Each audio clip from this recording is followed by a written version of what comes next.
Hello everyone and welcome to a very nice game from the round 2 of Shamkir Chess tournament, the Vugar Gashimov Memorial Tournament. It's a game between World Champion Magnus Carlsen and former World Champion Viswanathan Anand. Even though it's just finished, a lot of you have already requested it, and it's quite a lovely game, so I thought, okay, why not show it. I decided not to show any games from round 1 of the Gashimov Memorial, as round 1 was, well, fairly uneventful. Round 2 seems to be a lot of fireworks going on. And before we check out the game, if you're interested, last year before the Shamkir Chess tournament, I made one video in honor and memory of Vugar Gashimov, so I will put a link to it in the description below if you're interested in checking that out. So it's a very interesting game. Like I said, it's a 10-player single round robin. The players are fighting for 100,000 euros. First place is 30,000 euros. It's a bit of a different. It's not 90 minutes per player plus more time when they reach time control. It's actually 120 minutes for the first 40 moves, then additional hour after they reach move 40, and of course 30 seconds per increment starting from move 1. And if there will be a tie at the end of the tournament, the players will go in a rapid playoff. So something, pretty much all of them will enjoy. But yeah, getting back to this game, I said it will be interesting because, Anand employs a defense Caruana used against Carlsen in their game 2 of their World Chess Championship match in London last year. So let's check it out. With d4, knight to f6, c4, e6, knight to f3, and here d5. We go into the Queen's Gambit declined. Knight to c3, bishop to e7, something off, bishop to f4, Anand castles. We have e3, c5, everything the same as in round 2 of Carlsen versus Caruana match in London. D captures, bishop captures, we have queen to c2, and now knight to c6. We have a3, queen to a5. We already explained everything in our video Carlsen versus Caruana about why b4 doesn't go here and things like that. We have rook to d1 by white, rook to d8 by Anand, and now comes a bishop to e2. And here knight to e4. And here I will put a second link in the description below. It will be, if you haven't seen it, my video on the game Carlsen versus Caruana from the World Chess Championship match, where we've discussed this position in detail and all the moves prior to this position. So if you're interested in that, do check it out. In this game, it's actually Carlsen. It's hard to say if Carlsen thought that Anand would employ the same defense as Caruana, but it's actually Carlsen who deviates. Here in their game 2, Carlsen went castles, and that game, of course, ended in a draw. It was a very, very feisty draw. But here it's Carlsen who deviates with c captures on d5. And c captures on d5 is a new move, has not been played before or since or after the Carlsen versus Caruana game. So it's now, as of move 12, that we have a completely new game on our hands. And okay, first Anand captures the knight, knight captures, we have b captures and e captures on d5 now. Carlsen castles, and here you can't go for the a3 pawn by the queen or by the bishop. If you capture it, then rook a1 just traps the bishop. Whatever you play next, queen b3 is coming and the bishop is trapped. You're going to lose a piece here. So Anand just creates a bit of a breathing room for his king. We have a4 by Carlsen. That pawn will no longer be a target in the future, and also it already prevents expansion on the queen side by Anand. With bishop to d6, Anand wants to trade off the dark square bishops, which goes, Carlsen doesn't mind because it allows him to not to get rid of his weak c3 pawn, but to make it a strength rather than a weakness. So Carlsen exchanges, bishop captures, rook captures, and now pushes c4. So the isolated backwards pawn is no longer a problem. You cannot capture as the rook on d6 is undefended. We have bishop to e6, now defending the pawn, and here Carlsen is not interested in an equalish position, which would happen if he captures. Rather, he goes c5. He stifles Anand's development on the queen side, and he wants to now create some pressure along the b file with his rooks. Rook d back to d8 by Anand. Now comes rook to b1, going after the b7 pawn, which is now a backwards pawn. And here you can't go b6, because if b6 pawn captures, your knight on c6 is unguarded. You don't have time to recapture. So here Anand goes queen back to c7. We have queen to b2 with a double attack against the b7 pawn, and Anand defends it. Rook 8 to b8. And now knight to d4, attacking the bishop, attacking the knight, with ideas of going to b5 with an attack on the queen and also on the a7 pawn. So definitely almost a monster knight, but definitely a very nice knight. Anand decides to remove it, knight captures, and now not pawn captures, because then b6 would open up the file for the rook, and your queen occupies the same file. So here Carlsen first captures with the queen. We have queen captures on d4, and only now b6 by Anand. C captures on b6, we have rook captures on b6, and now comes h3, creating some breathing room for the king, and also preparing maybe the g4 square for the light square bishop. We have rook to c8 by Anand now, grabbing hold of the c file, rook f to d1 by Carlsen, and now queen to c3. Anand offers a trade of queens. And Carlsen goes for it. We have queen captures on c3, rook captures on c3, and now a5, pushing the pawn even further. The bishop on e2 very nicely controls this diagonal, so the pawn can be safely pushed to a6. We have rook captures on b1 first, rook captures on b1, and this is already, we could say, a very important position in the game. Also could be a critical position in the game.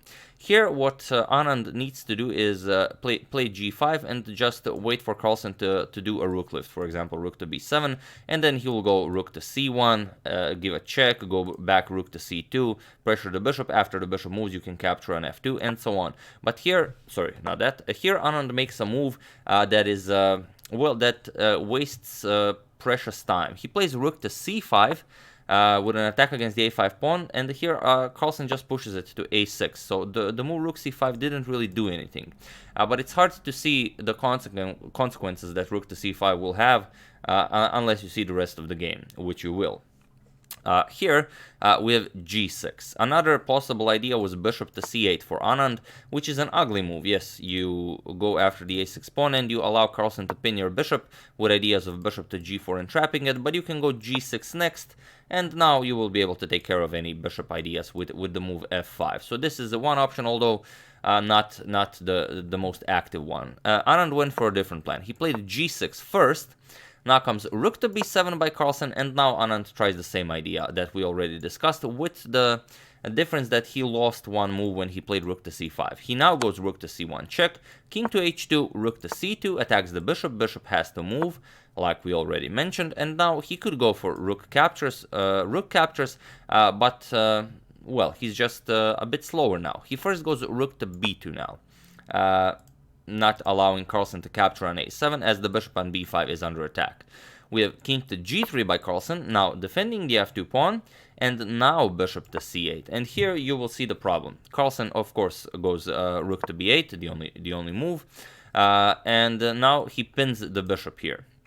And here, if Anand, you can imagine, if Anand did not waste that rook to c5 move, if he immediately moved the g-pawn, then his king could already be on g7, and you know, there would already be ideas like bishop captures on a6, as you know, the bishop would not be pinned. Here Anand has to waste a move now with king to g7, and now Carlsen is, well, he's free to trade and go into a rook's endgame. He plays rook captures on c8, we have rook captures on b5, and now rook to c7. Carlsen is now faster in grabbing the a7 pawn, and there's no way to stop it. We have rook a5, rook captures on a7, now Carlsen is up a pawn, and it's already a pass pawn on a6. We have king to f6, now comes rook to a8, preparing to push the pawn all the way to a7, rook to a3, and now comes king back to h2. You don't want to allow this push and allow this pin. So first king to h2, now comes h5 by Anand, and now a7. And notice that the black king, of course, cannot allow any move that will allow the white rook, sorry about that, the white rook to deliver check, because if you do something like this, then it's check, and well, white will get a queen into the game. So Anand constantly has to keep an eye on his king and not allow any checks. Here he goes rook to a2, attacks the f2 pawn, but there's never really any threat of capturing it, because white simply moves the rook and promotes the pawn into a queen. We have h4 by Carlsen, we have king to f5, and now f3. Here Anand played rook to a1, and after g3, it was in this position that Viswanathan Anand resigned the game.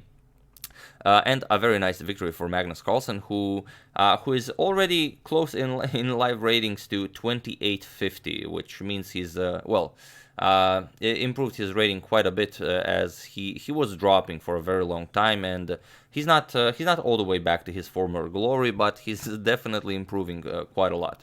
So it's interesting. Why did he resign? Well, because black has no useful moves. Black can just wait for white to take the king up the board, for example. Even if you just continue checking in rook check, then the king will just go g1, for example, f2, e1, d3.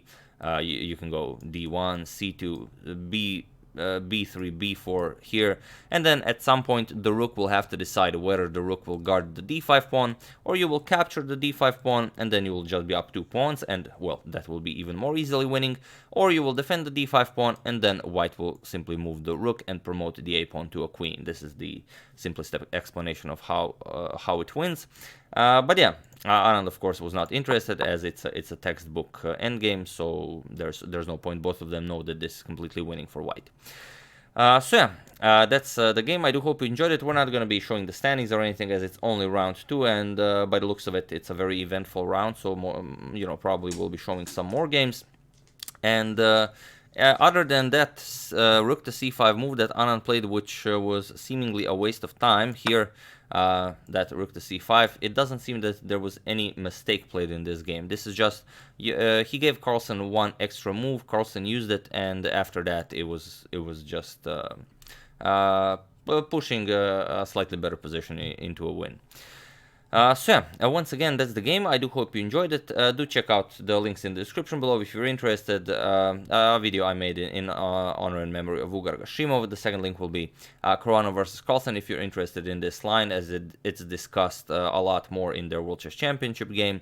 And also, I will include the trailer to the Grand Chess Classic, and the fourth link maybe the video where Timur Gareev jumps out of an airplane with the chessboard. If you still haven't seen it, do check it out. It's quite lovely.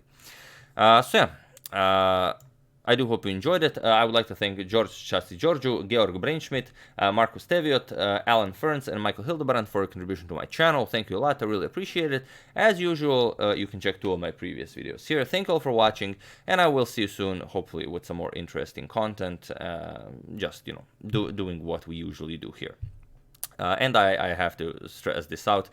We are getting back to the Capablanca saga, but if there's a nice event going on and there's a nice game, we do have to cover that as well. The sagas are not going anywhere. They are there, for the rest of the history. So yeah, thank you all, and I will see you soon. Have an excellent rest of your day.